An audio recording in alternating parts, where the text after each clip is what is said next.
आपके सामने है कि designate whether each of the following compound is aromatic और नॉट एरोमेटिक।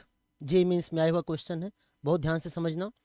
अगर वो आपसे कहता है नॉट एरोमेटिक, नॉट एरोमेटिक, तो प्यारे बच्चों इसमें आपको दोनों को कंसीडर करना है। किसको किसको? एंटी एरोमेटिक को भी, एंटी एरोमेटिक को भी, एंड प्यारे बच्चों नॉन एरोमेटिक को भी। इन दोनों को मिलाकर जो आंसर होगा दैट इज वो हो जाएगा हमारा नॉट एरोमेटिक। तो आइए, क्वेश्चन तो बहुत आसान है, केवल हमें आइडेंटिफाई करना है। तो ऐसे कंपाउंड जो हक्कल्स रूल के 4n+2 pi electron delocalise system को फॉलो करते हैं तथा वे साइक्लिक हैं, प्लेनर हैं, उसमें कंप्लीट साइक्लिक रेजोनेंस है अगर वो मोनोसाइक्लिक कंपाउंड है, और अगर वह फ्यूज पॉलीसाइक्लिक कंपाउंड है तो उसमें हमें पेरिफेरल रेजोनेंस देखना होता है। अगर उसमें 2, 6, 10 पाई इलेक्ट्रॉन आते हैं, यानी odd pair of pi electron आते हैं 1, 3, 5, तो वो एरोमेटिक होते हैं। लेकिन अगर वो 4n pi electron delocalise system को फॉलो करते हैं एंड साइक्लिक है, प्लेनर है, एंड उसमें अगर 4, 8, 12 यानी कहने का मतलब हो गया 2, 4, 6 even pair of pi electron आते हैं, तो प्यारे बच्चों वो आपके एंटी एरोमेटिक होते हैं। और जो इन दोनों सिस्टम को फॉलो ना करें वो आपके सामने जनरली नॉन एरोमेटिक होते हैं। तो आइए इस पर अपन बात करते हैं। पहला वाले कंपाउंड को देखेंगे तो इसके पास 2, 2, 4 और 2, 6 6 पाई इलेक्ट्रॉन या 3 pair pi electron, 6 pi electron या 3 पेयर पाई इलेक्ट्रॉन है, ये मॉलिक्यूल आपका है एरोमेटिक। दूसरा देखिए बेटा, आपके सामने है 2 और 2, 4 4 पाई इलेक्ट्रॉन या बोल सकते हैं 2 pair pi electron, even pair है, ये मॉलिक्यूल आपका है, this is the anti aromatic. यहां पे अगर बात करें इस सिस्टम में तो 2 पाई इलेक्ट्रॉन है जो जिसमें कंप्लीट साइक्लिक रेजोनेंस हो रहा है 2 पॉजिटिव चार्ज के साथ। प्यारे बच्चों 2 पाई इलेक्ट्रॉन या 1 पेयर पाई इलेक्ट्रॉन है, ये आपके सामने ऑड पेयर है, एंड प्यारे बच्चों this molecule is aromatic. Next देखिए, यहां पर 2 यहां पर नेगेटिव चार्ज भी डिलोकलाइज्ड है, तो 2 यहां और 2 यहां, 6 पाई इलेक्ट्रॉन या बोल सकते हैं 3 pair pi electron odd pair है, ये मॉलिक्यूल भी हमारे सामने कैसा है? एरोमेटिक है। ये ट्रोपाइलियम कैटायन है आपके सामने। अगर हम यहां बात करते हैं तो 2, 2, 4 एंड 2, 6 6 पाई इलेक्ट्रॉन या 3 पेयर पाई इलेक्ट्रॉन है, एंड प्यारे बच्चों ऑड पेयर है, ये मॉलिक्यूल आपका एरोमेटिक।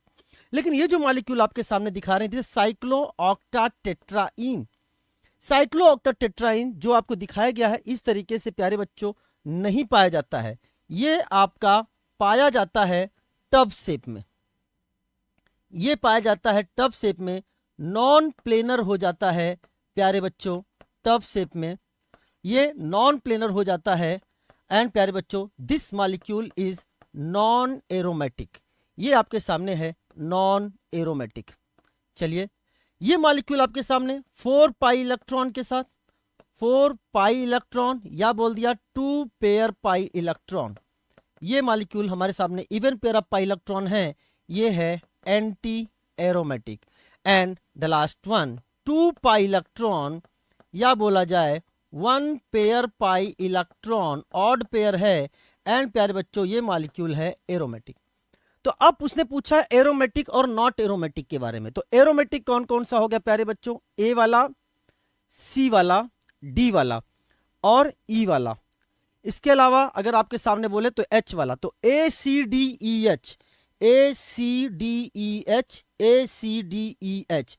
इससे पता चला first option and second option नहीं होगा, तो आपका थर्ड या फोर्थ हो सकता है। अब नॉट एरोमेटिक की अगर वो आपसे बात करता है तो प्यारे बच्चों आपके सामने एंटी एरोमेटिक वाला भी नॉट एरोमेटिक हुआ, नॉन एरोमेटिक वाला भी नॉट एरोमेटिक हुआ, एंटी एरोमेटिक वाला भी नॉट एरोमेटिक हुआ।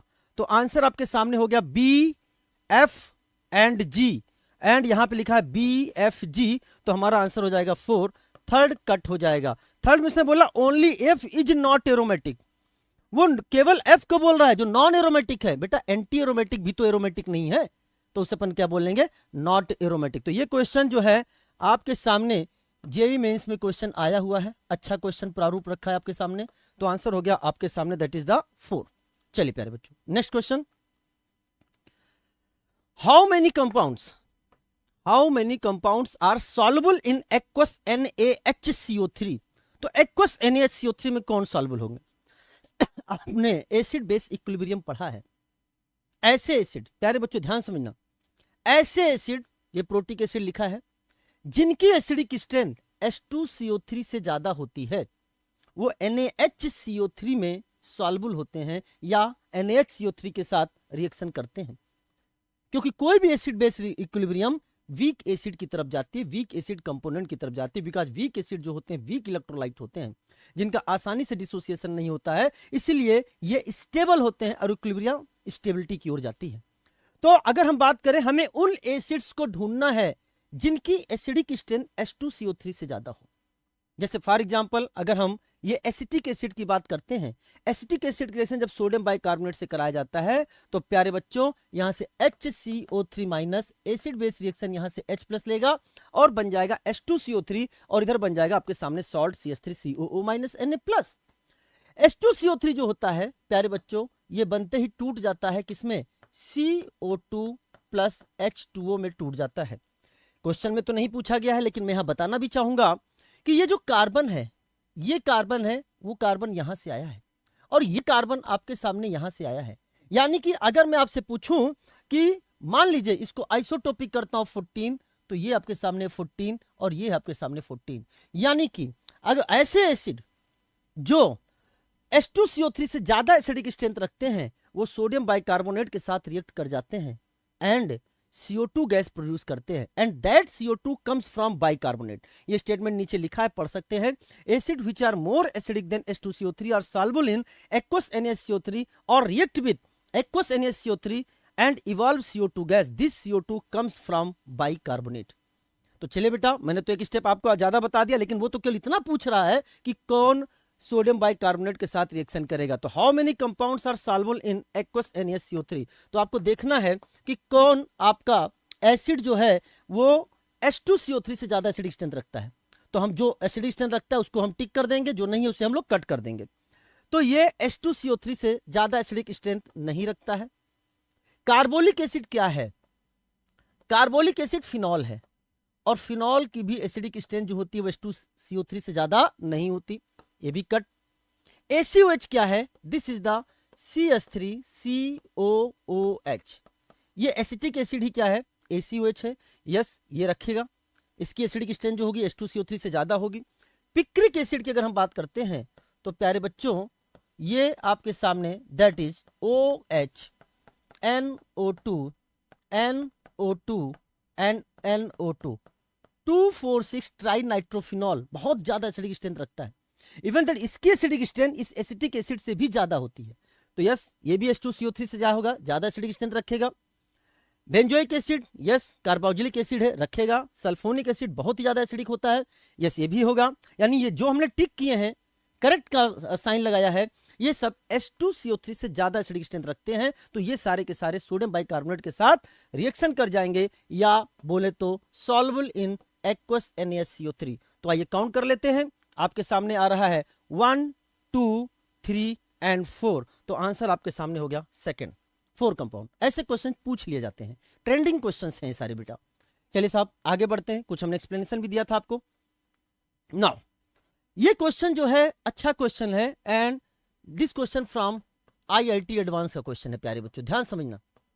उसने आपसे बोला correct match of the CH bond shown in bold, ये CH बॉन्ड आपके सामने दिखाया है, in column J with their bond dissociation energy in column K।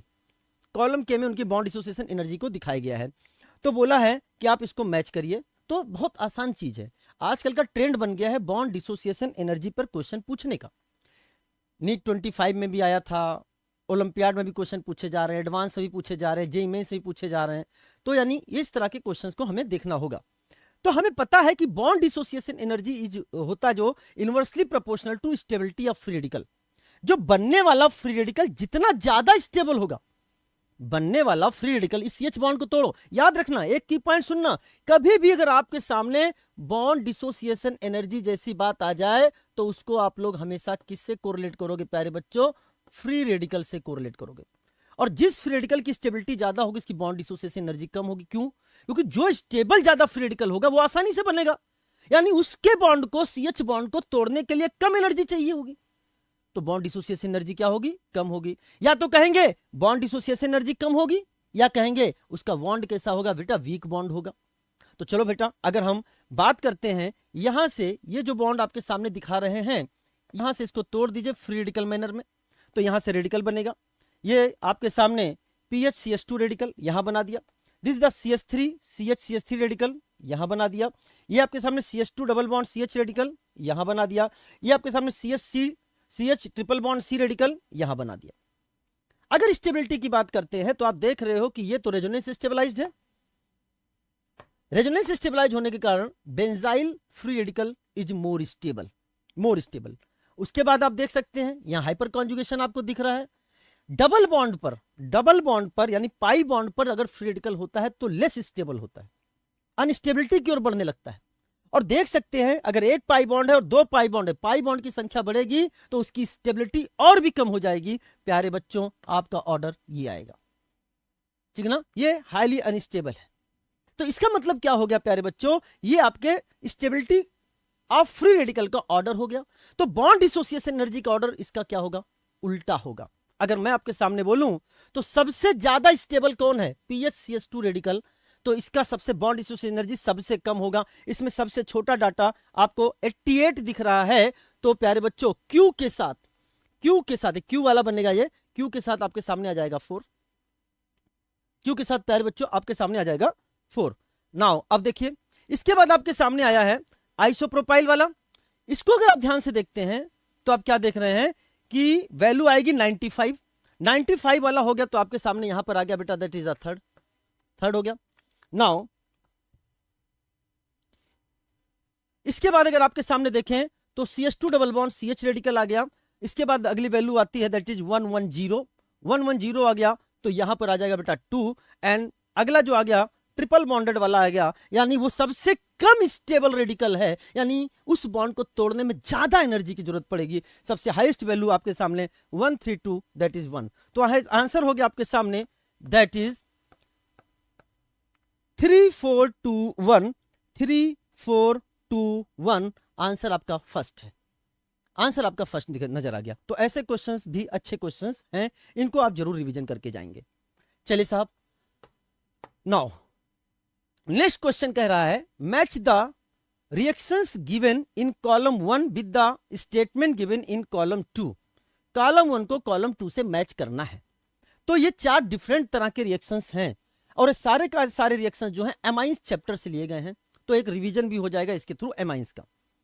उसने बोला अमोनोलाइसिस ऑफ एल्काइल हैलाइड या हाफमैन अमोनोलाइसिस। अमोनो का मतलब और लाइसिस का मतलब को समझें। लिसिस का मतलब तोड़ना, अमोनो का मतलब अमोनिया की मदद से तोड़ना। किसको? एल्काइल हैलाइड को। पूरा नाम लिखूं तो ammonolysis of alkyl halide, ammonolysis of alkyl halide.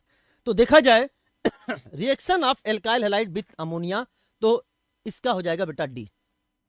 समझना कोशिश करो, मतलब पढ़ने की कोशिश करो कि अमोनोलाइसिस का मतलब क्या है। अमोनिया के मदद से आरएक्स की लिसिस करना, ये एक SN2 रिएक्शन होता है। इस चीज का आपको ध्यान रखना होगा। गैब्रियल थैलीमाइड सिंथेसिस की अगर हम आपसे बात करते हैं प्यारे बच्चों, तो ये थैलीमाइड की रिएक्शन जब हम सबसे पहले कराते हैं KOH से, फॉलोड बाई RX, ये भी एक SN2 रिएक्शन होता है, and followed by aqueous NaOH। तो प्यारे बच्चों प्राइमरी अमाइन बनता है, एलिफेटिक प्राइमरी अमाइन बनता है। तो सेकंड का आंसर हो गया C. Hofmann bromamide degradation reaction, 1 degree amide से 1 डिग्री एमाइन बनाना descending process, step down process, carbon कम होता है। तो इसमें अगर हम आपके सामने लेके आए तो amine with lesser number of carbon atom, इसको हमने बोला ए से। And carbylamine reaction is a related to practical organic chemistry, जिसमें कि प्राइमरी एमाइन चाहे वो एलिफेटिक हो चाहे वो एरोमेटिक हो, NH2 ग्रुप चेंज हो जाता है NC ग्रुप में आइसोसाइनाइड, एंड ऑफेंसिव स्मेल आती है, बैड स्मेल आती है प्यारे बच्चों। तो यहां पर देखा जाए तो detection test for primary amine ये हो जाएगा आपके सामने बी। तो आंसर है DCAB, DCAB आंसर हो गया फर्स्ट। क्विक रिकॉल के लिए मैं आपके सामने कुछ पेज लेके आए हैं, उनको ध्यान से देखना। अमोनोलाइसिस ऑफ एल्काइल हैलाइड या हाफमैन अमोनोलाइसिस, इन पेज नंबर को देखना, ये आपके एनसीईआरटी में इसके बारे में बहुत सारी चीजें दे रखी हैं कि अमोनिया यहाँ पे न्यूक्लियोफाइल है और RX आपका इलेक्ट्रोफाइल है। इसने किया अटैक, बॉन्ड टूट गया, खटैक, मैकेनिज्म चलेगी SN2 और सब्स्टिट्यूटेड अमोनियम सॉल्ट मिलता है। सब्स्टिट्यूटेड अमोनियम सॉल्ट में नाइट्रोजन पे पॉजिटिव चार्ज आने के कारण इस हाइड्रोजन की एसिडिक स्ट्रेंथ बहुत ज्यादा बढ़ जाती है। बेस के साथ रिएक्शन करके, एसिड बेस रिएक्शन के साथ ये आपके सामने प्राइमरी अमाइन देता है।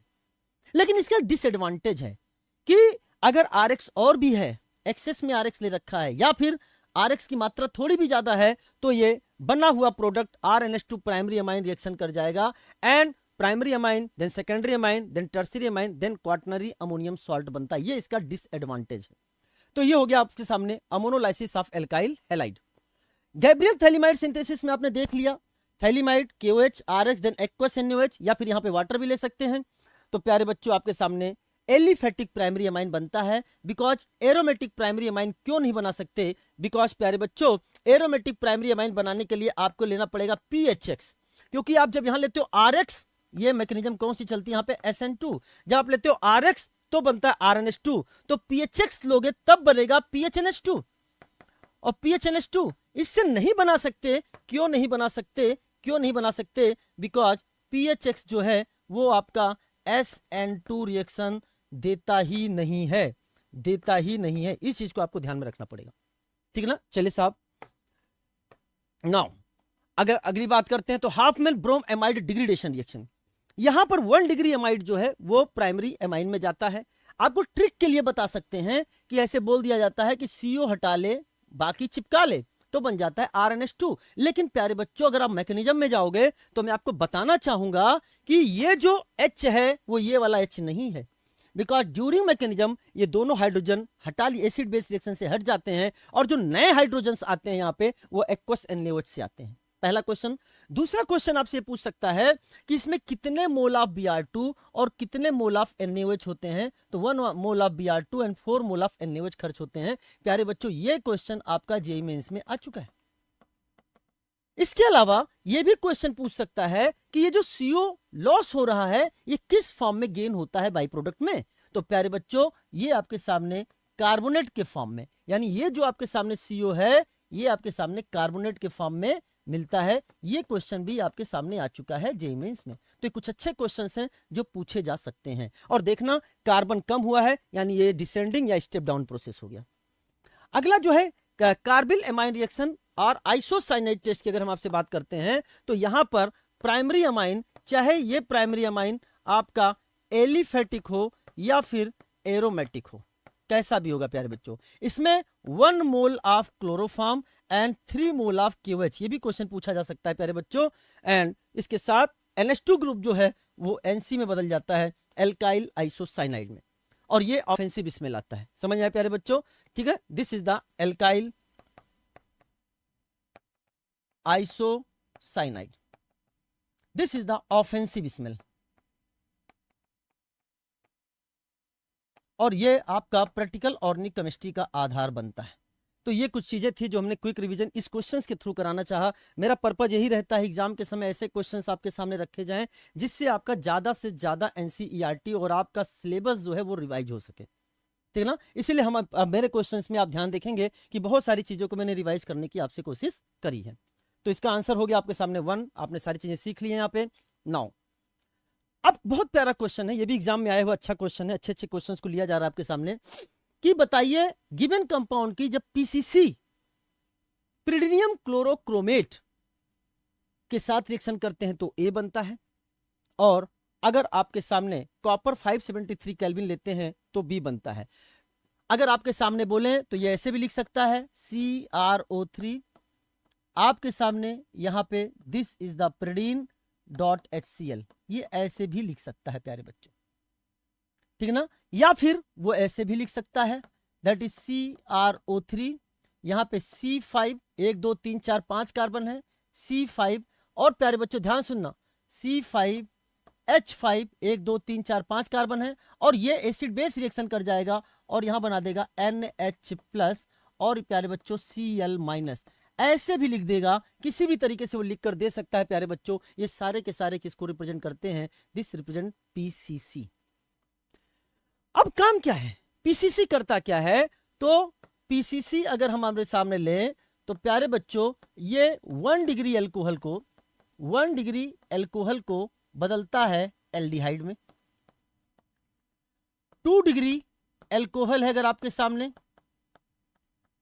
तो इसको बदल देता है प्यारे बच्चों कीटोन में।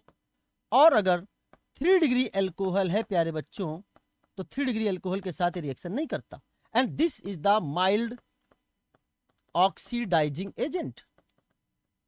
माइल्ड ऑक्सीडाइजिंग एजेंट, ये मैंने PCC की बात करी। अब कॉपर की अगर हम बात करते हैं 573 केल्विन में, तो मैंने चीजें यहां पे लिख रखी हैं, यानी कॉपर 573 केल्विन क्या करता है, this is the catalytic dehydrogenation, this reaction is useful in distinction of 1 degree 2 degree 3 degree alcohol. आगे फर्दर चीजों को कनेक्ट करते हुए तो ध्यान से समझना, अगर हमारे सामने प्राइमरी एल्कोहल है तो उससे बनाएगा एल्डिहाइड, कॉपर 573 केल्विन भी मैं यहां लिख रहा हूं, कॉपर 573 केल्विन लिख सकता है या 300 डिग्री सेंटीग्रेड लिख सकता है। This is also mild oxidising agent. ये आपका 1 डिग्री एल्कोहल से प्यारे बच्चों 1 डिग्री एल्कोहल से एल्डिहाइड बनाता है। 2 डिग्री एल्कोहल अगर है हमारे सामने तो 2 डिग्री एल्कोहल से प्यारे बच्चों ये कीटोन बनाता है। लेकिन अगर 3 डिग्री एल्कोहल आ जाए, यहां हमें ध्यान रखना पड़ता है, 3 डिग्री एल्कोहल आ जाए प्यारे बच्चों तो यहां पर ये डिहाइड्रेशन कर देता है, ये आपके सामने डिहाइड्रेशन कर देता है, और डिहाइड्रेशन करके आपके सामने बनाएगा प्यारे बच्चों एल्कीन का फॉर्मेशन करेगा, एल्कीन का फॉर्मेशन करेगा। ये चीज आपको ध्यान रखना है, और इसको ध्यान में रखते हुए एक अच्छा क्वेश्चन आपके सामने फ्रेम हो गया। देखो अगर हमने प्राइमरी एल्कोहल लिया, दैट इज इथाइल एल्कोहल, तो इससे एल्डिहाइड बन गया एसिटल्डिहाइड, ठीक है ना प्यारे बच्चों। यहां से आपके सामने H निकला, यहां से H निकला। सेकेंडरी अल्कोहल हमने आपके सामने लिया आइसोप्रोपाइल अल्कोहल, H और H, H2 निकल गया, डिहाइड्रोजनेशन हो रहा है आपके सामने, there is a formation of, ये कीटोन बन गया। सिमिलरली लेकिन अगर 3 डिग्री अल्कोहल है, 3 डिग्री अल्कोहल है तो प्यारे बच्चों यहाँ डिहाइड्रेशन हो जाता है, यहाँ से OH यहाँ से H निकालो, एंड आपके सामने एल्कीन बन गया आइसोब्यूटाइलिन। क्यों ऐसा होता है, ये सारी की सारी चीजें क्लास में डिस्कस करी गई हैं, अभी के लिए बस इतना जरूरी है। तो चलो प्यारे बच्चों ध्यान से समझना, तो ये आपके सामने कौन सा है, ये 3 डिग्री है, ये आपके सामने 2 डिग्री है, और ये आपके सामने 1 डिग्री है। तो 1 डिग्री और 2 डिग्री में 1 डिग्री अल्कोहल से एल्डिहाइड, 2 डिग्री अल्कोहल से कीटोन, इसके अलावा 1 डिग्री अल्कोहल से एल्डिहाइड एंड 2 डिग्री अल्कोहल से कीटोन, दोनों में कॉमन है। बस फर्क ये है 3 डिग्री अल्कोहल के साथ PCC रिएक्शन नहीं करेगा, लेकिन 3 डिग्री अल्कोहल के साथ डिहाइड्रेशन करके एल्कीन देगा। तो बस देख लो, तो आपके सामने देखा जाए तो पहले 1 डिग्री अल्कोहल को देखो, दोनों में ही एल्डिहाइड होंगे, यहाँ एल्डिहाइड, यहाँ एल्डिहाइड, यहाँ एल्डिहाइड, यहाँ एल्डिहाइड, एल्डिहाइड, एल्डिहाइड, एल्डिहाइड और एल्डिहाइड, इससे पता नहीं चल रहा है। 2 डिग्री अल्कोहल कीटोन होगा, यहाँ भी कीटोन, यहाँ भी कीटोन, यहाँ भी कीटोन, यहाँ भी कीटोन, यहाँ भी कीटोन, यहाँ भी कीटोन, यहाँ कीटोन नहीं है, तो 4th ऑप्शन कट हो गया। 3 डिग्री अल्कोहल में अब याद रखना कि PCC में नो रिएक्शन, लेकिन कॉपर 573 में डिहाइड्रेशन एल्कीन बनेगा। तो प्यारे बच्चों यहाँ पे नो रिएक्शन है, लेकिन यहाँ एल्कीन नहीं है, तो ये कट हो गया। यहाँ देखो प्यारे बच्चों, यहाँ पर इसने उल्टा लिख दिया, ये भी कट हो गया। तो आपके सामने बचा कि PCC वाला 3 डिग्री के साथ रिएक्शन नहीं करेगा, लेकिन कॉपर 573 डिहाइड्रेशन करके कार्बन कार्बन डबल बॉन्ड बना देगा। तो आंसर हमारा हो गया 3rd। अच्छा क्वेश्चन है, कंपेरिजन अच्छा कराया गया है यहाँ पे। चलिए प्यारे बच्चों, now next question, purification of organic compound बहुत ट्रेंडिंग टॉपिक है, NTA का आजकल क्वेश्चन पूछ रहा है, चाहे वो JEE मेंस हो, चाहे वो नीट हो, क्वेश्चन आ ही रहा है। तो आइए इस चीज को समझते हैं। Match the type of mixture of compounds in column 1 with the techniques of separation purification given in column 2। 2 solids, पहले बात है की पॉइंट पकड़ो, 2 solids which have different solubility in a solvent and which do not undergo reaction when dissolved in it। तो जो हमारा desired product है solid और जो इम्प्योरिटी है किसी सुटेबल सॉल्वेंट में, दोनों में डिफरेंस होता है सॉल्युबिलिटी का। और ये किस मेथड से इनको अलग करते हैं, एक जो होता है फ्रीली सॉल्वेबल होता है और एक जो होता है हाई, मतलब क्या, हाई टेम्परेचर पे दोनों सॉल्युबल होंगे, लेकिन अगर लो टेम्परेचर है तो एक फ्रीली सॉल्युबल होगा और एक बहुत ही लेस सॉल्युबल होगा या इनसॉल्युबल होगा। इसे हम लोग किस मेथड से निकालते हैं? क्रिस्टलाइजेशन। तो प्यारे बच्चों, जो 1 का आंसर हो गया वो हो गया E. Liquid that decomposes at its boiling point, ऐसे लिक्विड जो अपने close to boiling point decompose हो जाते हैं, डिसइंटीग्रेट हो जाते हैं, उन्हें हम लोग वैक्यूम डिस्टिलेशन या डिस्टिलेशन अंडर रिड्यूस्ड प्रेशर से सेपरेट करते हैं। तो प्यारे बच्चों, डिस्टिलेशन अंडर रिड्यूस्ड प्रेशर, या फिर इसको लिख सकता है प्यारे बच्चों, that is the vacuum distillation. Vacuum distillation, जैसे फॉर एग्जांपल अगर हम इसकी बात करें तो इसका एग्जांपल आएगा आपके सामने, that is glycerol from spent लेई, ग्लिसरॉल फ्रॉम स्पेंट लेई। और दूसरा एग्जांपल इसका हो जाएगा शुगर केन जूस का कंसंट्रेशन। ये इसके एग्जांपल्स हो गए। चले साहब, नाउ अगला अगर हम आपके सामने देखते हैं तो सेकंड का आंसर हो गया आपके सामने डी। थर्ड, स्टीम वोलेटाइल, अगर हम आपके सामने बोलते हैं that is steam volatile liquid अगर आप है तो यहां पे हो जाएगा स्टीम डिस्टिलेशन। स्टीम डिस्टिलेशन की बात करें तो यहां पे प्यारे बच्चों this is the A. Steam distillation में अगर हम बात करें तो यहां पर जो आपके एग्जांपल्स आते हैं वो आएगा आपके सामने, that is aniline water mixture, aniline water mixture हो जाएगा। दूसरा अगर हम आपके सामने बात करें तो आर्थो नाइट्रोफिनॉल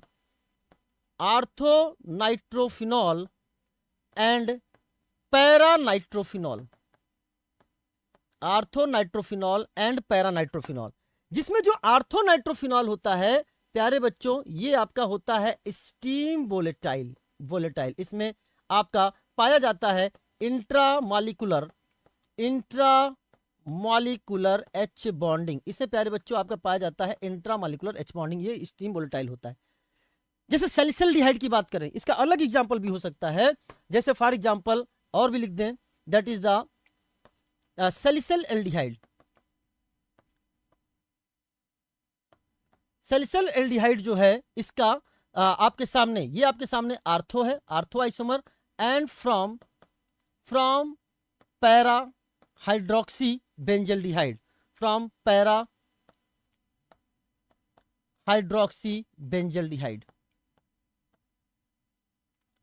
और आपका सैलिसिल्डिहाइड क्या होता है? This is the ortho hydroxy benzaldehyde. और भी एग्जांपल है, जैसे salicylic acid, ortho hydroxy benzoic acid from its para isomer. तो इन सब में क्या है? That is the steam distillation से इसको हम अलग करते हैं। चले साहब, तो इसका आंसर आपके सामने हो गया A, two liquids which have boiling point close to each other. और क्लोज टू ईच अदर है तो आपका होगा फ्रैक्शनल डिस्टिलेशन, जिसमें बॉइलिंग पॉइंट में difference less than 20 degree centigrade होता है। जैसे अगर हम यहां के एग्जांपल की बात करें तो अपन बोलेंगे separation of crude oil in petroleum industry. ठीक ना? तो एक कुछ एग्जांपल्स भी मैं साथ में इसलिए बता दे रहा हूं क्योंकि हो सकता है एग्जांपल्स भी आपसे पूछ लिया जाए। नाउ चलिए प्यारे बच्चों, अब आपके सामने आ गया है two liquids with large difference in boiling point. Large difference in boiling point तो आपके सामने होगा सिंपल डिस्टिलेशन सी। जैसे फॉर एग्जांपल अगर हम बात करें तो एग्जांपल है एनिलीन क्लोरोफॉर्म मिक्सचर। तो ये सारे के सारे आपको टाइप भी पता होने चाहिए, जिसमें बॉइलिंग पॉइंट में डिफरेंस बहुत ज्यादा होता है। उनको हम लोग किस डिस्टिलेशन से? सिंपल डिस्टिलेशन से। तो ये एग्जांपल्स भी आपको पता होने चाहिए। हो सकता है आपसे एग्जांपल्स भी क्वेश्चन में पूछे जा चुके हैं। तो इसका अगर हम आंसर टिक करते हैं तो प्यारे बच्चों हमको मिलता है EDABC। तो EDABC हमारा आंसर हो गया थर्ड। अच्छा क्वेश्चन है, पूरी कोशिश करी गई है ऐसे क्वेश्चंस का चुनाव करना जिससे एक ही क्वेश्चंस में मल्टीपल कंसेप्ट आपके रिवाइज हो जाएं। चलिए प्यारे बच्चों, नाउ अगला क्वेश्चन देखिए, फिर से वही कोशिश करी गई है कि आप क्या करें, आप लोग एग्जाम के बहुत करीब हो तो आपको ऐसा पेपर मिलना चाहिए जिस पेपर में आपकी पूरी एनसीईआरटी अच्छे से रिवाइज हो, या जो अच्छे क्वेश्चंस पूछे गए हैं वो अच्छे से रिवाइज हो जाएं आपके, या एनसीईआरटी में ऐसी कहीं कहीं पे चीजें लिखी हैं जिस पर हमारा फोकस कम जाता है, वो रिवाइज हो जाए। तो हमने पूरी कोशिश करी है इसी तरह के पेपर को आपके सामने लेकर आने की। जैसे for example, the number of correct match from the following is are. Naming से रिएक्शन है डिफरेंट डिफरेंट चैप्टर से।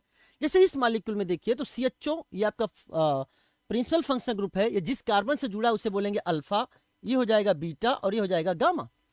तो इसका नाम हो जाएगा गामा मिथाइल। क्योंकि carbon containing principal functional group ring से डायरेक्टली अटैच्ड है, इसलिए स्पेशल सफिक्स लगाएंगे। क्या लगाएंगे? एल्डिहाइड के लिए कार्बल्डिहाइड। तो नाम हो जाएगा गामा मिथाइल साइक्लोहेक्सेन कार्बल्डिहाइड। उसने पूछा है करेक्ट मैच, तो यस ये मैच तो करेक्ट है। दूसरा मॉलिक्यूल आपके सामने है, this is called acrolein. Acrolein जो है आपके सामने प्यारे बच्चों, इसे हम लोग एक्राइल एल्डिहाइड भी बोलते हैं। एक्राइल एल्डिहाइड, एक्रोलीन इज एक्राइल एल्डिहाइड। जानबूझकर मैंने ये दिया है ताकि ये नाम आपके सामने रिवाइज हो जाए, पूछा जा सकता है आपसे सामने। तो एकदम सही है बेटा, एकदम सही है, ये भी करेक्ट है। दूसरा आपके सामने कंपाउंड है अमाइन चैप्टर से।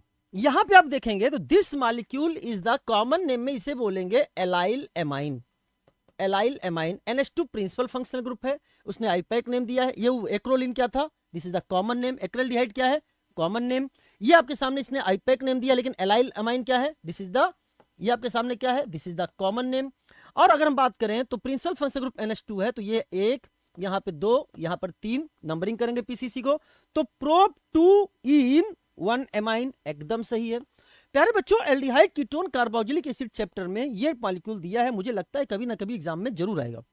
This is called try carb allylic acid, या प्यारे बच्चों इसे हम लोग कार्ब एलाइलिक एसिड के नाम से भी जानते हैं। अगर आप इसका आईपैक नेम लिखते हैं तो क्या होगा? Propane 1, 2, 3 try carboxylic acid. एकदम सही है, ये भी मैच सही है। अगला कह रहा है कि पेंट 4 इन 1 आइन इसका नाम है। चलो नाम जो है अपन बाद में देखेंगे, पहले अपने हिसाब से बात कर लेते हैं। अगर यहाँ पे बात करते हैं, नंबरिंग करते हैं, तो इधर से अगर नंबरिंग करोगे तो 1, 2, 3, 4, 5 यानी 1 और 4 पर मल्टीपल बॉन्ड आ रहा है। इधर से नंबरिंग करो तो 1, 2, 3, 4, 5 1 और 4 पर मल्टीपल बॉन्ड आ रहा है। इसे बोलते हैं सिमेट्रिकल पोजिशन। और जब मल्टीपल बॉन्ड का सिमेट्रिकल पोजिशन होता है प्यारे बच्चों, तो हम इनको आइन से ज्यादा प्रायोरिटी देते हैं, बिकॉज अल्फाबेटिकली पहले ई आता है देन वाई आता है। इसके हिसाब से डबल बॉन्ड की प्रायोरिटी ट्रिपल बॉन्ड से ज्यादा होगी। किस कंडीशन में? जब आपका सिमेट्रिकल पोजीशन होता है या कंडीशन होता है। सिमेट्रिकल पोजीशन या कंडीशन होता है। तो यहां पर अब तो हम बात करेंगे किसकी प्रायोरिटी, किसको देंगे? डबल बॉन्ड की प्रायोरिटी ज्यादा हो जाएगी। तो यहां पर 1, 2, 3, 4 और 5, तो देखिए पेंट हो गया। पेंट 1 इन 4 आइन होना चाहिए था पेंट 1 इन 4 आइन, और वाई आएगा तो इन का ई हट जाएगा। तो ये तो आपके सामने मैच गलत है, ये गलत है, ये सही है। तो सही कितने हो गए? 4 सही हैं और 1 गलत है। तो ऑप्शन आपके सामने आई थिंक, हाँ ये ऑप्शन यहाँ पे सामने दे रखा है। तो आंसर आपके सामने हो जाएगा 1, 2, 3, 4 मैच सही है, तो आंसर हो जाएगा 3rd। बेटा जानबूझकर ऑप्शन भी मैंने इसलिए रखा है, कहीं तुम में से कोई गलती में 4 यहाँ टिक ना कर दे, सिर्फ 4 सही तो 4 सही कर दे। हाँ, इस चीज का ध्यान रखना, यही सही होगा। 3rd ऑप्शन में 4 मैच सही है। क्या मेरी बात क्लियर हो गई है? जरूर कुछ ना कुछ नए नाम से आए होंगे और आपने चीजों को सीखा होगा। नाउ क्वेश्चन आपके सामने, how many structural 1 degree amine are possible for C5H13N। तो C5H13N की अगर हम बात करें तो प्यारे बच्चों, जब आप इसका DU निकालते हो, DU कैसे निकालते हैं? C+1 minus H+X minus N divided by 2, जहां C कार्बन के नंबर को, H हाइड्रोजन के नंबर को, X हेलोजन के नंबर को और N नाइट्रोजन के नंबर को बताता है। अगर हमने DU निकाला तो कार्बन कितने हैं इसके पास? 5। तो प्यारे बच्चों 5+1 दैट इज ये हो जाएगा 6, माइनस हाइड्रोजन कितने हैं? 13, हेलोजन इसके पास नहीं है, नाइट्रोजन इसके पास 1 है, डिवाइडेड बाई 2। तो प्यारे बच्चों आ गया 6 माइनस 13 माइनस 1 12/2 6 इजिकल टू 0। और अगर आपके सामने किसी भी मॉलिक्यूल का DU आपके सामने 0 आता है और नाइट्रोजन उसके पास 1 होता है, तो प्यारे बच्चों वो आपका 1 डिग्री एमाइन भी बना सकता है, वो आपका 2 डिग्री एमाइन भी बना सकता है, और प्यारे बच्चों वो आपका 3 डिग्री एमाइन भी बना सकता है। लेकिन क्वेश्चन जो उसने पूछा है, उसने कहा है भाई हमें ज्यादा बात नहीं करनी है, आप तो केवल 1 डिग्री एमाइन की बात करो। तो प्यारे बच्चों हम केवल 1 डिग्री एमाइन की आपसे बात करने जा रहे हैं। तो अगर 5 कार्बन की बात करते हैं तो 5 कार्बन का अगर आप एल्केन बनाते हो प्यारे बच्चों DU 0 से, तो 1 2 3 4 5, मैंने हाइड्रोजन नहीं दिखाया है, ऐसे दिखेगा normal pentane 1 2 3 4 5, this is the isopentane and 1 2 3 4 और 5, ये आपके सामने बनता है नियोपेंटेन। अब हमें क्या करना है, H हटाना है और चूंकि प्राइमरी अमाइन है इसलिए वहां पर NH2 लगाना है। तो बता दीजिए जितने रेडिकल बन जाए, 5 कार्बन से जितने रेडिकल बन जाए, आपको तो याद है क्लास में इतना बताया गया है 5 कार्बन से कितने रेडिकल बनते हैं, आपको चीजें पता है, लेकिन मैं यहां पे वापस से बता रहा हूं। तो ध्यान सुनो, यहां से H हटाकर NH2 लगाओ या यहां से लगाओ तो बात एक ही है, तो यहां पे हटा दिया, यहां पे लगाओ और यहां पे लगाओ तो बात एक ही है, तो इसको हटा दिया और एक यहां पे लगेगा, यानी इस स्केलेटन से आपके सामने 3 बनेंगे। यहां पर देखिए तिराहा एंड चौराहा कंसेप्ट आपको याद होगा। यहां पर अगर देखिए एक सर्कल बना दीजिए, अगर आपके सामने, ध्यान सुना, अगर आपके सामने रास्ते समान आते हैं तो किसी एक रास्ते पे चलो। रास्ते समान होने का मतलब नंबर ऑफ कार्बन का सेम होना, इधर एक कार्बन इधर एक कार्बन दोनों सेम है तो किसी एक रास्ते पर चलो, सभी पर चलने की जरूरत नहीं है। तो हमने यहां से इसको हटा दिया और जहां जहां हाइड्रोजन वहां वहां रेडिकल, और जहां नहीं है हाइड्रोजन वहां नहीं है रेडिकल। तो प्यारे बच्चों देखेंगे तो एक यहां से एक यहां से एक यहां से और एक यहां से, टोटल इससे कितने बन गए 4। ये 3 रास्ते तिराहा बोल दिया, ये 4 रास्ते चौराहा बोल दिया। लेकिन चारों रास्ते क्या सेम है, आइडेंटिकल है, एक कार्बन एक कार्बन एक कार्बन एक कार्बन, तो किसी एक रास्ते पे चलना है। तो इसको भी हटाया, इसको भी हटाया, इसको भी हटाया, एक यहां होगा, ना ना ना ना बीच में नहीं, क्योंकि उसके पास हाइड्रोजन नहीं है। कार्बन की वैलेंसी ऑलरेडी कितनी है, 4 है। जहां जहां हाइड्रोजन वहां वहां रेडिकल, जहां नहीं है हाइड्रोजन वहां नहीं है रेडिकल। तो प्यारे बच्चों इससे आपके सामने 1 बना, तो टोटल 3 + 4 + 1 आंसर कितना हो गया 8। और वैसे भी आप जानते हो 5 से कितने रेडिकल बनते हैं, 8 रेडिकल बनते हैं, ये आपको अच्छे से क्लास में याद कराया गया है। तो इसका आंसर हो जाएगा प्यारे बच्चों, यहां पे आप NH2 लगाओगे तो वो प्राइमरी एमाइन बनेगा। Now your answer is 3rd, ये हो गया। तो आइसोमर का भी प्रैक्टिस हो गया, अच्छे से चीजें आप समझ पा रहे हैं। नाउ नेक्स्ट क्वेश्चन आपके सामने, बहुत प्यारा क्वेश्चन, बहुत बहुत प्यारा क्वेश्चन है। Major product of the following reaction, यहां पर आपके सामने साइनाइड ले लिया है और यहां पे आपके सामने उसने एस्टर ले लिया है। थोड़ा सा हम इस पे काम करना चाहूंगा। जैसे फॉर एग्जांपल अगर आपने ले लिया एल्काइल साइनाइड, प्यारे बच्चों ध्यान सुनना, एल्काइल साइनाइड की रिएक्शन आपने ग्रिग्नार्ड रिएजेंट के साथ कराया। फॉर एग्जांपल मैं ले लेता हूं CH3MgBr, CH3MgBr, प्यारे बच्चों ध्यान समझना।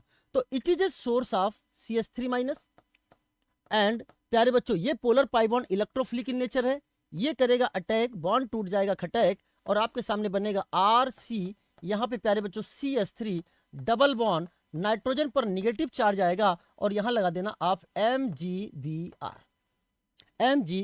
नाउ अब इस पर ग्रिग्नार्ड रिएजेंट वापर अटैक नहीं करेगा, क्योंकि तुम कह रहोगे सर पोलर पाई बॉन्ड था, पोलर पाई बॉन्ड यहां पे भी है। लेकिन प्यारे बच्चों एक बात बताओ, क्या इस पर निगेटिव चार्ज आ चुका है, निगेटिव चार्ज आ चुका है। ये इलेक्ट्रोफाइल की तरह बिहेव कर रहा था, लेकिन ये अब कैसा बिहेव करेगा, न्यूक्लियोफाइल की तरह बिहेव करेगा, इसमें निगेटिव चार्ज आ गया है। तो ग्रिग्नार्ड रिएजेंट अब इस पर अटैक नहीं करेगा, यानी इस रिएक्शन में बताएं 1 mole of Grignard reagent, 1 mole of Grignard reagent is used. Now after that फिर हमने क्या लिया प्यारे बच्चों, यहां से वाटर लिया, वाटर लिया, आपके सामने बीच में बनेगा RC, यहां पर CH3 डबल बॉन्ड NH, ये आपके सामने बनता है इमाइन। नाउ अगेन ध्यान सुना, आप चाहो तो इस स्टेप को स्किप भी कर सकते हो, डायरेक्ट आप यहां से भी जवाब दे सकते थे। नाउ अगेन हमने आपके सामने, ये आपके सामने वाटर है, आपको पढ़ाया गया है, अच्छे से पढ़ाया गया हाइड्रोलिसिस, इस बॉन्ड को तोड़ो O और यहाँ पर H2 जोड़ो, ट्रिक से सीधे बताया गया है। हम डायरेक्ट यहां से भी कर सकते थे, यहाँ O लगा दो इधर H2 लगा दो, कर सकते थे। तो प्यारे बच्चों आपके सामने बना RC CH3 double bond O और आपके सामने there is a formation of ketone. बाकी उस प्रोडक्ट को हटा दीजिए, हमारा मेन प्रोडक्ट यहाँ पे। तो एल्काइल साइनाइड जब ग्रिग्नार्ड रिएजेंट के साथ रिएक्शन करता है तो क्या बनाता है प्यारे बच्चों, कीटोन का फॉर्मेशन होता है। अब बच्चा कहेगा सर कीटोन बन गया, कीटोन पर वापस से ग्रिग्नार्ड एजेंट की रिएक्शन कराओ, नहीं करा सकते। सर क्यों नहीं करा सकते? बिकॉज आपने पानी ले लिया है। सर पानी लेने से क्या होगा बेटा? ग्रिग्नार्ड एजेंट पानी के साथ रिएक्शन करके क्या करेगा प्यारे बच्चों? जेरेविटनॉफ मेथड आरएच टाइप का एल्केन बना देगा, और सारे के सारे ग्रिग्नार्ड एजेंट जो थे वो आरएच टाइप के एल्केन बना दिए, यानी सारे के सारे ग्रिग्नार्ड एजेंट उलट गए भैया। तो यहां पर देखा जाए तो 1 mole of Grignard agent he use होता है। यहां ऐसे भी लिख सकता है, वो आपके सामने ऐसे भी लिख सकता है। तो यानी कि आपके सामने अगर साइनाइड लिया, एल्काइल साइनाइड लिया, या फिर यहां पर हमने एराइल साइनाइड भी ले लिया, तो प्यारे बच्चों उससे कीटोन बनेगा। की पॉइंट याद रखना, आपको याद करने का तरीका बताने जा रहा हूं कि एग्जाम में अगर आ जाए तो डायरेक्ट करना क्या है कि ये जो कार्बन है, ये आपके सामने जो कार्बन है, यहां पर क्या लगाओ? This is the Grignard agent से जो आर आ रहा है वो लगाओ, और नाइट्रोजन को चेंज कर दो ऑक्सीजन में। देखो डायरेक्ट यहां से बीच के स्टेप को भूलो, मैं डायरेक्ट एग्जाम में टिक करने की बात कर रहा हूं। तो क्या करोगे? इस कार्बन पर ग्रिग्नार्ड एजेंट से जो आर आ रहा है उसको लगाओ, देखो आर लग गया CH3 के रूप में, और इस नाइट्रोजन को हटा के ऑक्सीजन लगा दो। और अगर ऑक्सीजन लगाओगे तो ट्रिपल बॉन्ड किसमें चेंज हो जाएगा? डबल बॉन्ड में, कीटोन बन गया। ये हो गया आपके सामने इस क्वेश्चन का concept number A. Now concept number B, अगर आपके सामने हमने ले लिया एस्टर RCOOR, या यहां पे कोई भी लिविंग ग्रुप है, और इसकी रिएक्शन हम आपके सामने कराने जा रहे हैं CH3MgBr के साथ। It is a source of CH3 minus, and प्यारे बच्चों ये करेगा अटैक, एंड बॉन्ड ओपन होगा, देन क्लोज होगा, एंड ये लिविंग ग्रुप जो हो जाएगा, लीव होकर बाहर निकल जाएगा। मैकेनिज्म चलती है SNAE, और इस मैकेनिज्म के थ्रू प्यारे बच्चों बन गया RC डबल बॉन्ड O, और यहां पर आपके सामने लग गया CH3। There is a formation of ketone, और RO माइनस आपका अलग हो गया। यहां से हमने लिख दिया RO माइनस आपका अलग हो गया। अब सुनो ध्यान से बेटा, नाउ कीटोन बनने के बाद अगेन इस पर CH3MgBr रिएक्शन करेगा। पोलर पाई बॉन्ड, ये भी पोलर पाई बॉन्ड इलेक्ट्रोफाइल थे, ये न्यूक्लियोफाइल, यहां भी पोलर पाई बॉन्ड इलेक्ट्रोफाइल, ये न्यूक्लियोफाइल। यहां से it is a source of CH3 minus, ये करेगा अटैक, बॉन्ड टूटेगा खटैक, एंड प्यारे बच्चों आपके सामने जो बना दैट इज RCO माइनस। यहां पर आपके सामने CH3, यहां पे आया CH3, और यहां पे O माइनस MgBr। एक अकेला O माइनस दुनिया के सारे ग्रुप को लात मार के बाहर फेंक सकता है एक्सेप्ट RH।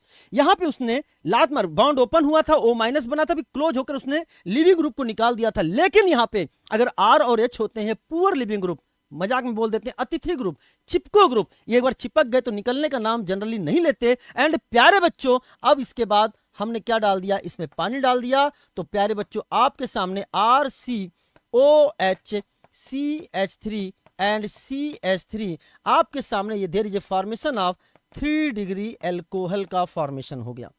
3 डिग्री एल्कोहल का फॉर्मेशन हो गया। आप ऐसे देख सकते हो, इधर H और इधर OH। तो जब हमने एस्टर से स्टार्ट किया तो 1 मोल और 1 मोल, कितने मोल? 2 मोल यूज हुए, और यहां पर कितने मोल यूज हुआ? यहां पर 1 ही मोल यूज हुआ। यानी अगर एस्टर से है तो फाइनल प्रोडक्ट किस में जा रहा है? एल्कोहल में जा रहा है। पहले कीटोन बनाया फिर एल्कोहल बना। लेकिन अगर हमने साइनाइड लिया तो उससे क्या बना? कीटोन। इन्हीं दोनों को ध्यान में रखते हुए इस क्वेश्चन को देखना, बहुत प्यारा क्वेश्चन। तो अब देखो, अब तो मैं डायरेक्ट प्रोडक्ट लिख सकता हूं। आप भी तो बहुत समझदार हो, आप डायरेक्ट चीजों को समझ सकते हो। इधर देखिए ये क्या है? C ट्रिपल बॉन्ड N, और यहां पर देखें तो क्या लिखा? C डबल बॉन्ड O, और यहां पर है OCH3, ये एस्टर है। हमने ले लिया आपके सामने CH3 MgBr, और ये भी कैसे ले लिया? एक्सेस में। प्यारे बच्चों बताओ क्या होगा? क्या यहां पर जो प्रोडक्ट आपके सामने बनेगा, अब सीधे ध्यान समझना, CH3 माइनस करेगा अटैक, और प्यारे बच्चों यहां पर C, और यहां पे आ जाएगा आपके सामने CH3, ये डबल बॉन्ड N माइनस, और यहां पे आ जाएगा MgBr, और यहां पर देखना प्यारे बच्चों आपके सामने दैट इज यहां से करेगा अटैक, और OCH3 माइनस निकल जाएगा खटैक। There is a formation of C double bond O, and फिर यहां पे आ जाएगा आपके सामने CH3। फिर इसी पोजीशन पे फिर से कीटोन बन गया, वापस से CH3 माइनस करेगा अटैक, और O माइनस टूट जाएगा। तो मैं डायरेक्ट यहीं पर बना देता हूं प्यारे बच्चों, एक्सेस में ले रखा है। तो आपके सामने यहां पर हो गया O माइनस, और यहां पर CH3, और यहां पर CH3। देखिए बेटा फाइनल, देखिए यहां पर R था लेकिन बाद में 2 CH3 आ गए। तो यहां पर भी देखो प्यारे बच्चों आपके सामने, ये आपके सामने 2 CH3 आ गए, और यहां पे लिख सकते हो आप MgBr। MgBr। चलिए साहब, ये आपने लिख दिया MgBr। नाउ अब आपने अगले स्टेप में ले लिया H3O+। अगर H3O+ लिया है तो डायरेक्ट अब आंसर लिख सकते हैं। आप बहुत समझदार हैं प्यारे बच्चों। इसको बॉन्ड हटाओ, यहाँ पे ऑक्सीजन जोड़ दो, डायरेक्ट आप बात करते हैं तो इधर हो गया CH3, यहाँ पे डबल बॉन्ड O, ऊपर तो बन गया कीटोन। साइनाइड से क्या बनता है? कीटोन। एंड नीचे अगर बात करें तो यहाँ पर CH3, यहाँ पर CH3 और यहाँ पर OH। This is the final product. Check करिए, COCH3 और यहाँ पे है ये आपके सामने एल्कोहल। लेकिन देखो कितना बेहतरीन एग्जामिनर ने सेट किया क्वेश्चन। वैसे देखा जाए क्वेश्चन मॉडिफाइड बाय मी ही है, तो ध्यान सुनना। यहां पर देखो इधर से भी उसने इस पर रिएक्शन वापस से करा दिया। ये क्वेश्चन एग्जाम में आया है, तब ये ऑप्शन नहीं था, ये ऑप्शन मैंने आपके सामने डाल दिया ताकि आपको चीजें समझे। नीट 25 में भी इसी तरह से क्वेश्चन आया था, तो ध्यान समझना। तो आपके सामने यानी उसने कहा कि यहां 1 मोल ग्रिग्नार्ड एजेंट यूज होगा, बिकॉज आप यहां डाल चुके हो पानी। सारा का सारा जो ग्रिग्नार्ड एजेंट था वो सारा का सारा रिएक्ट कर गया एसिड बेस रिएक्शन के थ्रू, आरएच टाइप का एल्केन बना दिया। तो हम कह सकते हैं this is the final product. तो ये सेकंड हुआ। बहुत प्यारा क्वेश्चन है, मैंने सोचा एग्जाम से पहले इस कंसेप्ट को एक बार आपको रिवाइज करा दिया जाए। थैंक यू वेरी मच, बहुत अच्छा क्वेश्चन था। नाउ ये आपके सामने जो ऑप्शन है यही चीजें नीचे लिखा हुआ है जो आपको दिख नहीं रहा है। नाउ इसके बाद अगर हम आपके सामने कहें तो the number of possible tripeptide, biomolecules का क्वेश्चन आ गया है। The number of possible tripeptide formed involving alanine, glycine and valine where no amino acid has been used more than once। तो बहुत आसान है, इसमें तो मैथमेटिक्स था, कॉम्बिनेशंस बनाना था। जैसे एलेनिन की बात करें तो इसको हम लोग 1 वर्ड में लिख देते हैं A, ग्लाइसिन को लिख देते हैं G और वैलिन को लिख देते हैं आपके सामने V। तो आप सुनो कैसे बना सकते हो एलेनिन के साथ। ट्राइपेप्टाइड की बात है, पॉसिबिलिटी बताओ। सबको एक ही एक बार यूज करना है, तो एक कॉम्बिनेशन में एक बार यूज करना है। तो A के साथ क्या बच गया? G and B। आप ऐसे भी लिख सकते हो A के साथ V और G। AGB और ABG अलग अलग ट्राइपेप्टाइड हैं बेटा, अलग अलग ट्राइपेप्टाइड हैं। तो A को पहले रखते हुए 2 कॉम्बिनेशन बना लिए। चलो साहब, नाउ अब हम लोग क्या करते हैं, G को पहले रख देते हैं। G को पहले रखोगे तो आपके सामने बच गया A and B, and G को रख दिया तो हो गया V एंड A। ये 2 कॉम्बिनेशन बन गया आपके सामने। A भी आ गया, G आ गया। अब आता है V वाला। V रखा तो अब बच गया A और G, तो यहां लिख दिया A एंड G और V के साथ आ जाएगा G एंड A। इसके अलावा कोई और कॉम्बिनेशंस आपके नहीं बन रहे हैं। तो आंसर हो जाएगा 2, 2, 4 और 2, 6। तो आंसर हो जाएगा फर्स्ट। जितने अमाइनो एसिड होते हैं यहीं पे चीजें समझना। अगर आपके सामने N अमाइनो एसिड हैं, N अमाइनो एसिड हैं, तो उसका नाम हो जाता है N पेप्टाइड। N पेप्टाइड नाम हो जाता है। जैसे 3 अमाइनो एसिड तो ट्राइपेप्टाइड, 2 अमाइनो एसिड से बना हुआ डाइपेप्टाइड। लेकिन उसमें जो पेप्टाइड लिंकेज होता है प्यारे बच्चों, N-1 पेप्टाइड लिंकेज होता है। ऐसे क्वेश्चंस भी पूछ लिए जाते हैं कि अगर ट्राइपेप्टाइड है तो कितने अमाइनो एसिड से होगा? 3 अमाइनो एसिड से होगा। पेप्टाइड लिंकेज कितने होंगे? 3 - 1 दैट इज 2 पेप्टाइड लिंकेज होंगे। तो इस पर भी आधारित आपसे क्वेश्चंस पूछ लिए जाते हैं। इस चीज को आप लोग ध्यान रखना। तो आसान क्वेश्चन था। नाउ प्रैक्टिकल ऑर्गेनिक केमिस्ट्री जो कि अभी इस समय हॉट टॉपिक चल रहा है, जिससे क्वेश्चंस आ ही रहे हैं और आने के चांसेस भी हैं। बहुत बेहतरीन क्वेश्चंस बनते हैं इस पे। तो लगातार क्वेश्चंस उस पर जेईई मेंस हो चाहे नीट हो पूछ ही रहा है, इसलिए मैं भी कोशिश करता हूं कि अपने पेपर में इससे क्वेश्चंस को जरूर रखा जाए। तो match list 1 with list 2, reagent used and compound with functional group detected. तो जैसे है alkaline solution of copper sulphate and sodium citrate. तो प्यारे बच्चों ध्यान से समझना, ये कौन सा सोल्यूशन है? आपने नाम सुना होगा बेनेडिक्ट एंड फेलिंग। बेनेडिक्ट जो है ये आपके एनसीईआरटी में नहीं दिया है, लेकिन एनटीए द्वारा included syllabus chemistry lab manual में बेनेडिक्ट के बारे में बात करी गई है, अच्छे से बात करी गई है। Even that in detail Tollens, Fehling और बेनेडिक्ट के बारे में बात करी गई है। वहां से आप चीजों को जरूर पढ़ना। तो ये आपके सामने है Benedict solution. This is the Benedict solution. जब सिट्रेट होता है, सिट्रेट, ठीक ना, तो सोडियम, तो सिट्रेट का जब सॉल्ट होता है तो दैट इज क्या होता है प्यारे बच्चों? वो आपके सामने क्या होता है? दैट इज द बेनेडिक्ट, ठीक ना। और अगर आपके सामने सोडियम पोटेशियम टार्ट्रेट होता है, टार्टरिक एसिड का सॉल्ट होता है, रॉचेल सॉल्ट, तो वो किस में होता है? फेलिंग में। और दोनों में ही क्या होता है? कॉपर सल्फेट होता है। ये ए वाला पार्ट होता है, ठीक है प्यारे बच्चों। चलिए साहब, नाउ अब आपके सामने बेनेडिक्ट की बात करी है, तो बेनेडिक्ट किसके साथ रिएक्शन करेगा भाई? देख लो देख लो देख लो, देखो ये एल्डिहाइड नजर आए, तो फेलिंग हो चाहे बेनेडिक्ट हो, ये एलिफेटिक एल्डिहाइड के साथ रिएक्शन करते हैं, एरोमेटिक एल्डिहाइड के साथ रिएक्शन नहीं करते। लेकिन टॉलेंस जो है एलिफेटिक एंड एरोमेटिक दोनों एल्डिहाइड के साथ रिएक्शन कर लेता है। तो इसमें एल्डिहाइड की बात करें तो ए का आंसर हो गया आपके सामने थर्ड, ए का हो गया third. Now neutral FeCl3 solution, इनॉल वाले कंपाउंड जो होते हैं इनोलिक कंपाउंड, और इनॉल की बात करें तो फिनॉल भी है। देखो बेटा, फिनॉल चीख चीख के चिल्लाता है क्योंकि कहता है मेरे अंदर है इनॉल, दुनिया मुझे कहती है फिनॉल। तो प्यारे बच्चों ये आपके सामने इनॉल का टेस्ट देगा, और प्यारे बच्चों that is the violet colour मिलता है।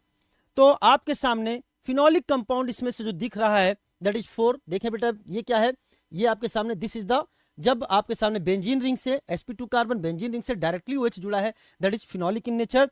एंड प्यारे बच्चों बी का आंसर हो जाएगा आपके सामने 4।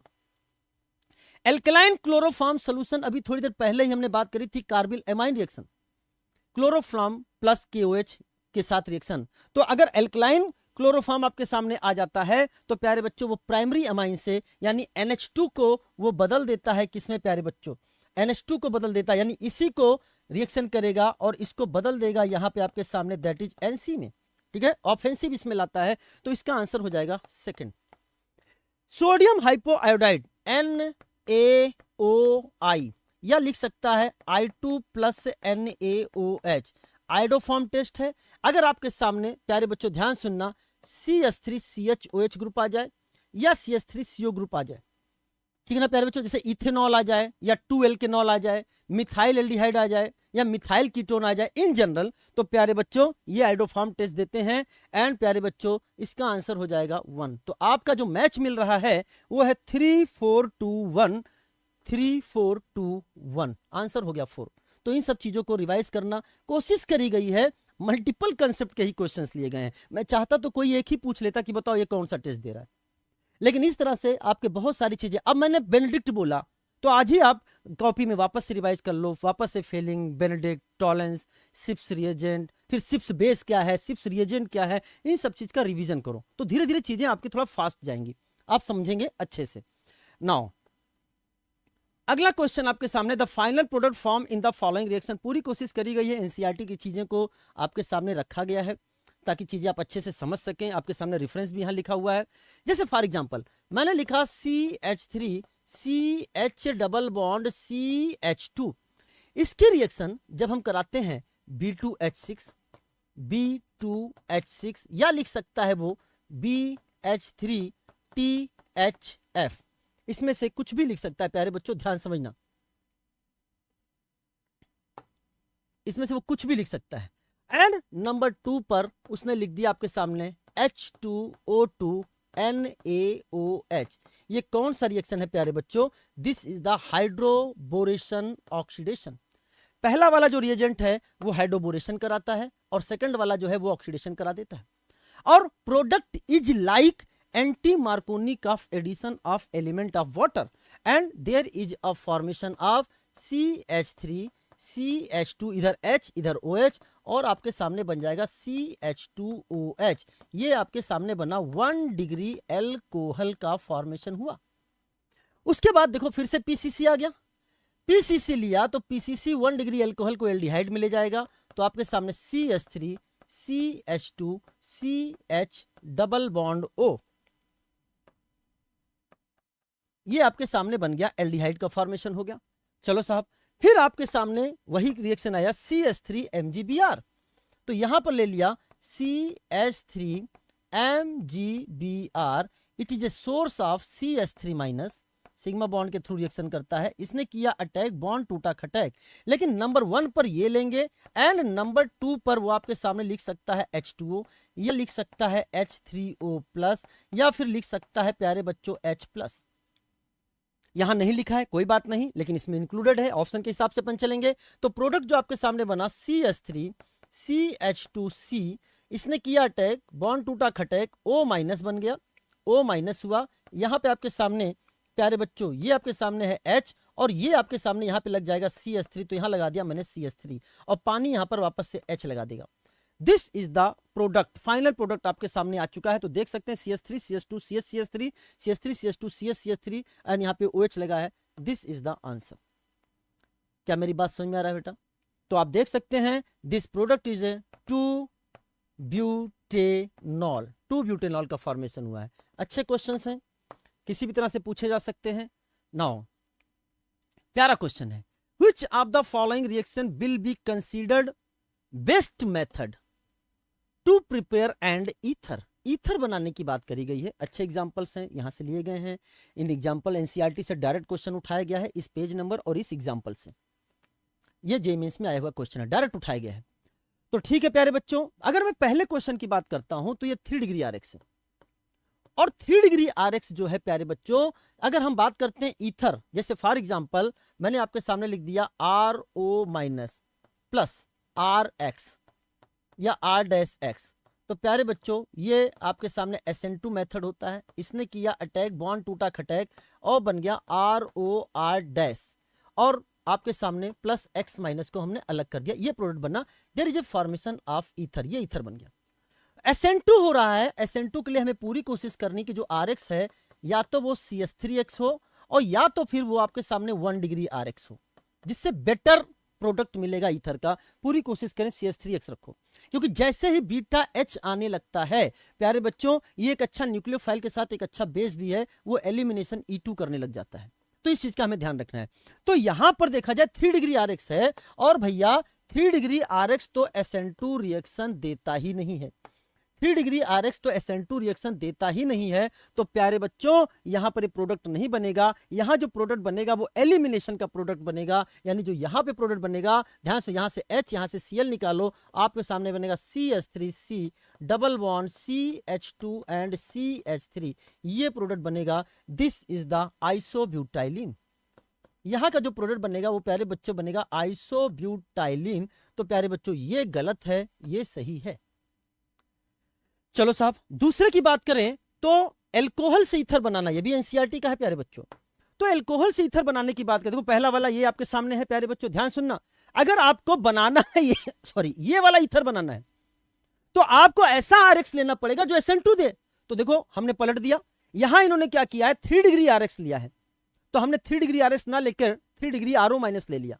हाँ, यहां पर रिएक्शन हो जाएगा, ये करेगा अटैक। ये है आपके सामने, this is the electrophilic carbon, electrophilic centre है यहाँ पे प्यारे बच्चों, जिसपे लिविंग ग्रुप जुड़ा है।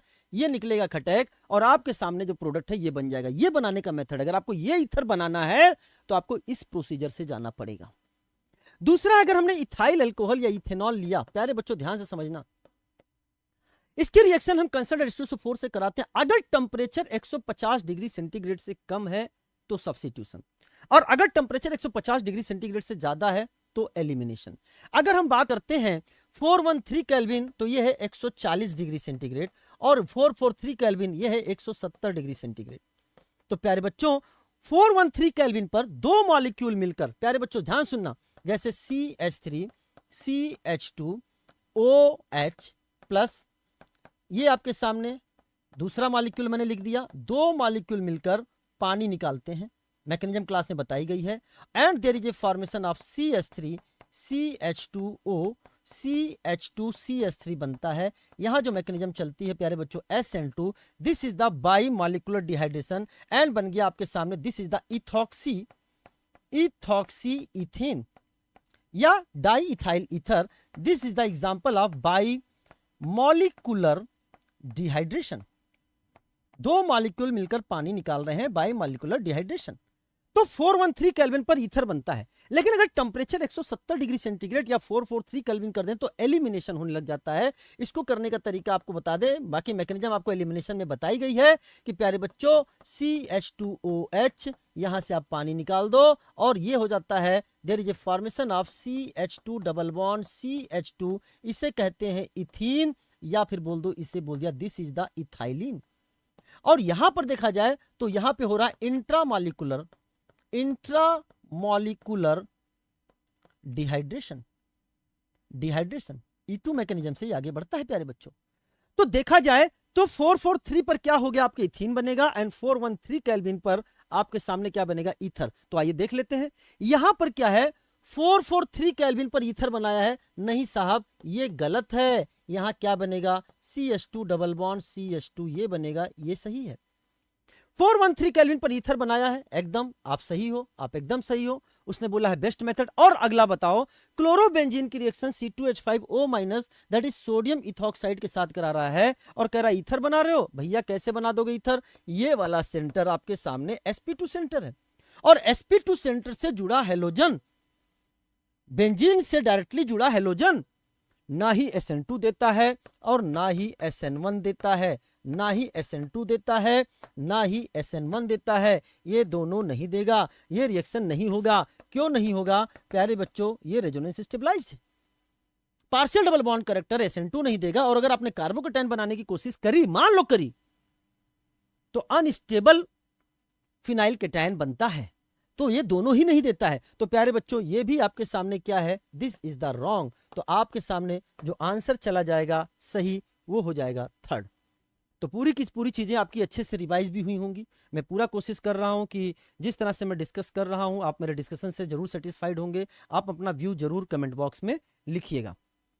नाउ अगला क्वेश्चन विटामिन से अगर बात करें तो प्यारे बच्चों, लिस्ट 1 को लिस्ट 2 से आपको मैच करना है विटामिन। तो विटामिन B1 जो है, विटामिन B1 जो है प्यारे बच्चों, ये आपके सामने दिस कहलाता है थियामीन। थियामीन, अब जैसे थियामीन है, हो सकता है हम आपको एग्जाम में कंफ्यूज कर दें। एक वर्ड आपके सामने आता है that is called as a thymine. ये थाइमीन क्या है? This thymine is the nitrogenous base. Nitrogenous base आपने पढ़ा होगा Ag और पढ़ा होगा कट। एडेनिन ग्वानिन जो होते हैं, इसमें आपका प्यूरिन रिंग होता है और साइटोसिन यूरेसिल थाइमीन में जो होता है, इसमें आपके सामने पायरिमिडीन रिंग होता है। एंड प्यारे बच्चों, ये जो थाइमीन है वो इससे एसोसिएटेड है। किससे प्यारे बच्चों? That is the pyrimidine ring से एसोसिएटेड है। तो ये थाइमीन अलग बात, थियामीन अलग बात। और विटामिन B1 की कमी से क्या हो जाता है? बेरी बेरी डिफिशियंसी डिजीज होती है। तो ए का हो गया 2। विटामिन B2 जिसे बोलते हैं राइबोफ्लेविन, इसकी कमी से होता है चिलोसिस। जो ओठों के पास, लिप्स के पास जो होते हैं, वो क्या है, थोड़े कटे फटे हो जाते हैं। तो प्यारे बच्चों, दिस बी का आंसर हो गया आपके सामने 5। चलो आइए नाउ, अगर आपके सामने बोले तो अब आपके सामने विटामिन B6। विटामिन B6 को बोलते हैं पैराडॉक्सिन। तो पैराडॉक्सिन है, तो इसका आंसर हो गया आपके सामने, this is the 4। Vitamin B12 cyanocobalamin. And यहां पे अगर हम बात करें तो आरबीसी में प्रॉब्लम क्रिएट होती है, जिसके कारण परनीसियस एनीमिया। तो इसका आंसर हो जाएगा प्यारे बच्चों, this is the 3rd। And vitamin D की डिफिशियंसी डिजीज जो होती है रिकेट्स एंड ऑस्टोमेलेसिया। रिकेट्स होता है चिल्ड्रन में और ऑस्टोमेलेसिया होता है एडल्ट्स में। तो इसका हो जाएगा मैच 1। तो आपके सामने हो गया 2 5 4 3 1। 2 5 4 3 1 आंसर हो गया 1। हम आपको रिकमेंड करेंगे और हम आपको कहेंगे भी कि आप इस चीज को जरूर देखें। इवन दैट आप देख सकते हैं यूट्यूब पर बायोमॉलिक्यूल्स पार्ट 2, जिसमें मैंने specially amino acid, proteins, vitamins, hormones, nucleic acids, इन सब के बारे में अच्छा डिटेल एक्सप्लेनेशन किया है। आप वहां पे देख सकते हैं, क्विक रिवीजन आप कर सकते हैं। तो प्यारे बच्चों, जैसे विटामिन ए है, vitamin A xerophthalmia, vitamin B1 thiamine beriberi, vitamin B2 riboflavin cheilosis, ठीक है ना, या आपका digestive disorder and burning sensation, ये सारी चीजें। Vitamin B6 pyridoxine, convulsions, vitamin B12 pernicious anaemia, इधर जो हम लिख रहे हैं डिफिशियंसी डिजीज है। और सोर्स भी आप एक बार जरूर देखिएगा। विटामिन सी जो है एस्कार्बिक एसिड, ये आपके सामने क्या है, this is the scurvy. Bleeding gums होता है। विटामिन डी क्या है, rickets, bone deformities in children and osteomalacia, soft bones and joint pain in adults. Vitamin E increased fragility of RBC and muscular weakness, and vitamin K increased blood clotting time। तो ये सामने पता होना, vitamin B1 thiamine, vitamin B2 riboflavin, vitamin B3 niacin, vitamin B5 pantothenic acid, vitamin B6 pyridoxine, vitamin B7 या vitamin H बोलते हैं biotin, vitamin B12 cyanocobalamin, ये सारी चीजें आपको पता होनी चाहिए। साथ में एक चीज और भी आपको पता होनी चाहिए कि जो फैट सॉल्युबल विटामिन है, फैट सॉल्युबल विटामिन है, यस आप एकदम सही बोल रहे हैं, फैट सॉल्युबल विटामिन जो है ये है आपके सामने ए, डी, ई एंड के। ये stored in body, stored in body, इन्हें बॉडी में स्टोर किया जा सकता है। लेकिन जो वाटर सॉल्युबल विटामिन है, वाटर सॉल्युबल विटामिन है, जैसे वाटर सॉल्युबल विटामिन, जैसे आपके सामने आ गया विटामिन बी कॉम्प्लेक्स आ गया एंड विटामिन सी आ गया, can not store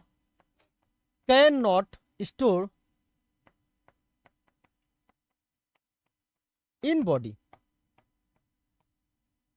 excreted through urine, ये यूरिन के थ्रू बाहर निकलते हैं। लेकिन इसमें इंपॉर्टेंट चीज क्या है, ध्यान से सुनना, इसमें एक्सेप्ट विटामिन B12, B12 को स्टोर्ड इन बॉडी, ये बॉडी में स्टोर्ड हो सकता है और इस पे क्वेश्चन एग्जाम में आया हुआ है। तो ऐसे विटामिन का नाम बताइए जो बॉडी में स्टोर हो सकते हैं, तो ए, डी, ई, के एंड विटामिन B12। ठीक है प्यारे बच्चों, तो ये कुछ चीजें थी जो आपको पता होनी चाहिए, आपको आना चाहिए। ठीक है, तो अच्छा क्वेश्चन था, रिवीजन जरूर करना। नाउ नेक्स्ट क्वेश्चन आपके सामने है, फिर वही मैच लिस्ट विथ लिस्ट 2। मैं पूरी कोशिश कर रहा हूं कि मल्टीपल कंसेप्ट वाले क्वेश्चंस लेके आऊं जिससे ज्यादा से ज्यादा चीजें आप रिवीजन कर सकें। तो लेसाइन टेस्ट किसके लिए करते हैं, NSXP के लिए। लेसाइन टेस्ट आ जाए तो लिखो NSXP, तो NSP और X, तो ये हो गया आपके सामने थर्ड हो गया, ठीक है ना, डिटेक्शन होता है इसका। क्यूप्रिक ऑक्साइड आ जाए तो कार्बन एंड हाइड्रोजन के लिए, तो इधर आ गया प्यारे बच्चों, ये आपके सामने हो गया 1। सिल्वर नाइट्रेट आ जाए तो ये हैलोजन, स्पेसिफिकली हैलोजन के लिए होता है, ये है 4। And the sodium fusion extract gives black precipitate with acetic acid and lead acetate, and black precipitate जो होता है वो लेड सल्फाइड का होता है। तो प्यारे बच्चों वो सल्फर के लिए होता है, सल्फाइड मतलब सल्फर के लिए, तो ये हो जाएगा आपके सामने सेकंड। तो आंसर देखा जाए तो हो गया आपके सामने 3142 आंसर हो गया आपके सामने थर्ड। प्यारे बच्चों ध्यान से समझना, आपके सामने चीजें हैं, एक क्विक रिव्यू है। कार्बन की रिएक्शन जब हम क्यूप्रिक ऑक्साइड या हाइड्रोजन की रिएक्शन क्यूप्रिक ऑक्साइड के साथ कराते हैं तो ये उसको ऑक्सीडाइज कर देता है, और कार्बन को CO2 में एंड हाइड्रोजन को H2O में ऑक्सीडाइज करता है। एंड कैसे पता चलेगा कि कार्बन डाइऑक्साइड NH2 आए हैं, तो अगर हम लाइम वाटर डालते हैं, लाइम वाटर डालने से मिल्की सोल्यूशन आ जाता है, मिल्की सोल्यूशन आता है कैल्शियम कार्बोनेट का, तो प्यारे बच्चों वो CO2 को डिटेक्ट करता है, जिससे पता चल जाता है कि वो कहां से आया है, कार्बन से आया है। और अगर हम उसमें anhydrous copper sulphate, this is the anhydrous copper sulphate डालते हैं, तो प्यारे बच्चों एनहाइड्रस कॉपर सल्फेट कलर कैसा होता है, व्हाइट कलर होता है। और व्हाइट कलर होने के कारण प्यारे बच्चों जब ये पानी के साथ रिएक्शन करता है तो बना लेता है ब्लू विट्रियोल। ब्लू विट्रियोल जिसका कलर कैसा है, ये आपके सामने ब्लू कलर है। और ब्लू कलर का आने का मतलब यानी पानी के साथ संपर्क हुआ है, यानी हाइड्रोजन, यानी आपके सामने क्या होगा, दिस इज द हाइड्रोजन। क्या मेरी बात क्लियर हो गई इतनी? चलिए साहब, तो ये सारी चीजें समझ में आ गई, चलिए हो गया। तो यानी यहां पर जो लिखा हुआ था आपके सामने दैट इज क्यूप्रिक ऑक्साइड, तो ये कार्बन है, ये आपके सामने कार्बन है। दूसरा, अगर हमने आपके सामने सल्फाइड लिया है, ये है S-2, और इसकी रिएक्शन हम कराते हैं लेड एसिटेट इन एसिटिक एसिड, तो प्यारे बच्चों PbS का ब्लैक प्रेसिपिटेट मिलता है। तो ये किसको हो गया प्यारे बच्चों, देखो ये आपके सामने the sodium fusion extract gives black precipitate with acetic acid and lead acetate, ये आपके सामने सल्फर हो गया। नाउ अगर हम बात करते हैं प्यारे बच्चों दैट इज हैलोजन की, तो हैलोजन में बात करते हैं तो in the form of NaX AgNO3 के साथ रिएक्शन करता है और AgX का प्रेसिपिटेट देता है। अगर ये प्रेसिपिटेट व्हाइट प्रेसिपिटेट आ रहा है एंड सॉल्युबल इन NH4OH है, तो फिर वो व्हाइट प्रेसिपिटेट AgCl के कारण आया है, और AgCl के कारण आया है तो वो कंफर्म करता है किसको, क्लोरीन को। अगर पेल येलो प्रेसिपिटेट आ रहा है और स्पेरेंगली सॉल्वबल इन NH4OH है, तो यानी AgBr बना है, तो वो बताता है किसके कारण आया होगा, AgBr कारण, तो वो बताता है Br के बारे में। और अगर येलो प्रेसिपिटेट आया है एंड इनसॉल्वबल इन NH4OH है, तो प्यारे बच्चों वो आपके सामने AgI के बनने के कारण आया होगा, और AgI बना है तो कहां से आया होगा, वो आयोडीन से आया होगा। तो यहां पर लिखा हुआ है आपके सामने कि ये सिल्वर नाइट्रेट क्या है, this is the silver nitrate. Silver nitrate तो आया हेलोजन स्पेसिफिकली, ये आपके सामने हो गया। तो मुझे पूरा विश्वास है कि जो अभी डिस्कशन हुआ है आपने इसको अच्छे से पढ़ा होगा। जो क्वेश्चन आपके एग्जाम में आए हैं उनको तो आपने अच्छे से डिस्कशन देखा ही होगा, लेकिन इसके अलावा भी आसपास क्या क्या चीजें कवर हो सकती हैं, क्या क्या पूछ सकता है, मैंने वो भी कोशिश करी है। मुझे पूरा विश्वास है कि मेरे डिस्कशन से आप पूरा सहमत होंगे, आप सेटिस्फाइड होंगे। एंड कोशिश करते रहिए, इसी तरह से डिस्कशन आगे भी आपके लिए आते रहेंगे। अनअकैडमी के सारे एजुकेटर आपके लिए मेहनत कर रहे हैं जिससे कि आप अपने लक्ष्य को प्राप्त कर सकें। तो बस अब कुछ ही दिन बचे हुए हैं बस, लेकिन इन बचे हुए दिनों में आपको एक अच्छी नींद जरूर लेनी है, कम से कम 6 घंटे की नींद जरूर लेनी है प्यारे बच्चों। और अब सोचने का समय नहीं है क्या होगा या क्या नहीं होगा, अब केवल ये सोचने का समय है जितना टाइम बचा है उसको हम पॉजिटिवली विथ पॉजिटिव माइंडसेट के साथ कैसे पढ़ें ताकि हम अपने गोल को अचीव कर सकें। तो पूरे अनअकैडमी परिवार की तरफ से मैं अजीत चंद्र द्विवेदी एसिड सर आपको wish you all the best बोलते हैं। आगे के टेस्ट में भी हम आपके साथ जुड़े रहेंगे। Wish you all the best, let's crack it.